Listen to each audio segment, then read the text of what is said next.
Have you ever wondered why the European red deer in Central another enclosure?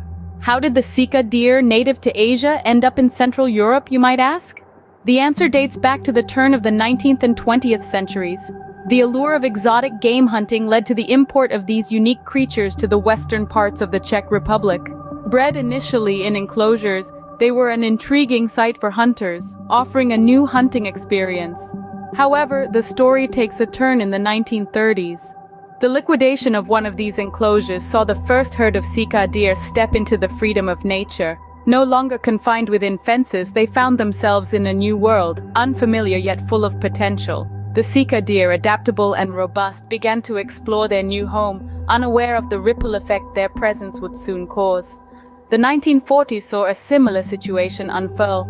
Another enclosure was liquidated, releasing yet another herd of Sika deer into the wild. These deer, like their predecessors, began to spread across the landscapes of the Western Czech Republic. A land once dominated by the European red deer now saw these new foreign creatures frolicking freely. The Sika deer, smaller in size compared to their European counterparts, were nevertheless able to hold their own. Weighing around 80 kilograms and standing about 120 centimeters tall at the withers, these deer were a stark contrast to the European red deer males that grew up to a height of 175 to 230 centimeters and weighed between 160 to 240 kilograms. These free-roaming Sika deer started multiplying and spreading quickly across the region. By the 1950s, they had become a significant presence in the local ecosystem, a non-original species that began to pose an unexpected issue for the native population of the European red deer. Thus began the spread of the Sika deer in the wild, setting the stage for an ecological challenge. As we will see, their arrival and subsequent proliferation would lead to a serious threat to the European red deer, a key species of the European forest. But that's a story for the next scene. From the 1950s, the Sika deer started becoming a problem for the local population of the European red deer. The Asian Sika deer, initially confined to enclosures, began to spread rapidly across the western parts of the Czech Republic. This non-native species found the European environment conducive and multiplied in number, with little to no natural predators to keep their population in check. The problem escalated when signs of hybridization between the Sika deer and the European red deer became apparent. This was not a mere mixing of populations, but a blending of species, leading to a new hybrid that carried traits from both parents. This hybridization was not an isolated incident, but became a widespread phenomenon, triggering alarm bells among conservationists and wildlife enthusiasts alike.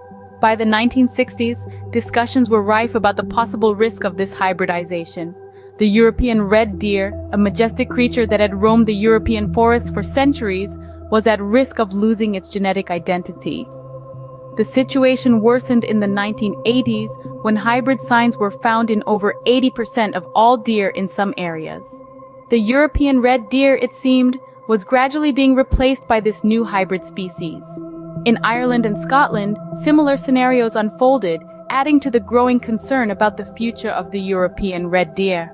The import of the Sika deer, originally seen as an exotic addition to the local fauna, was now viewed as a grave mistake.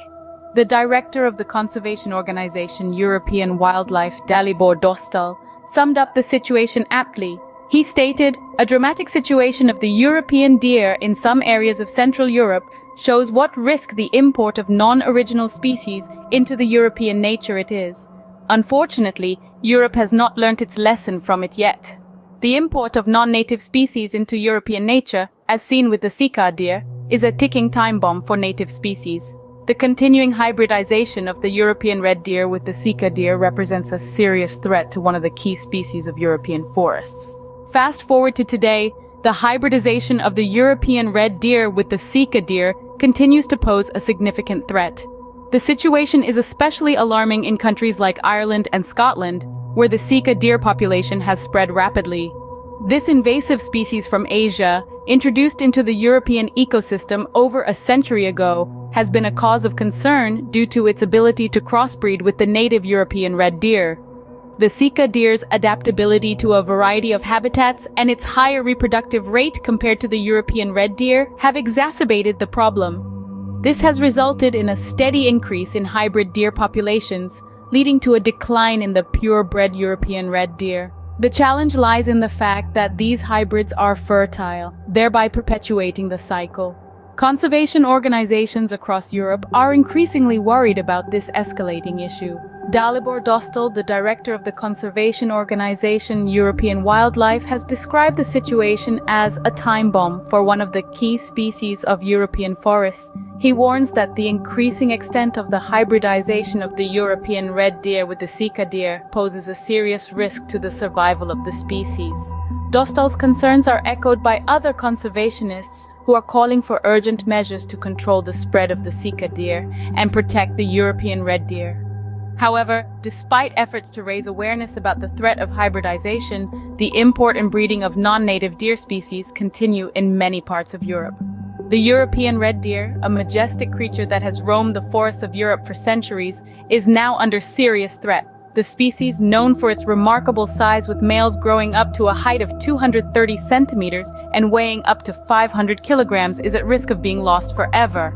The European red deer, one of the key species of European forests, is under a serious threat due to the ongoing hybridization with the Sika deer. So, what have we learned from this story of the European red deer and the Sika deer? We have discovered the unforeseen consequences of introducing non-native species into foreign ecosystems. In the late 19th and early 20th centuries, the Asian Sika deer were introduced to Central Europe, primarily in the western parts of the Czech Republic. Initially bred in enclosures, several herds eventually found their way into the wild, following the liquidation of these enclosures. This seemingly harmless act led to a significant ecological challenge as the Sika deer began to spread rapidly across the region. By the mid-20th century, this non-native deer species had become a considerable problem for the indigenous European red deer. The threat was not one of competition for resources or territory, but of hybridization. The blending of these two distinct species began to occur, and by the 1980s, signs of hybridization were evident in more than 80% of the deer population in some areas. The Sika deer, significantly smaller than the European red deer, was changing the face of the deer population in Central Europe. This situation is not unique to the Czech Republic. Similar problems have arisen in other European countries, such as Ireland and Scotland. The dramatic changes to the European red deer population highlight the risks associated with the introduction of non-native species into foreign ecosystems. Today, the European red deer, an iconic species of European forests, is threatened. The hybridization with the Sika deer represents a ticking time bomb for this key species. Conservationists like Dalibor Dostal, director of the conservation organization European Wildlife, have stressed the urgent need to address this issue. In conclusion, the story of the European red deer and the Sika deer serves as a potent reminder of the delicate balance within our ecosystems. It shows us the perils of disturbing this balance, even with the best of intentions. It's a tale of unintended consequences, reminding us of the delicate balance of our ecosystems and the perils of disturbing it.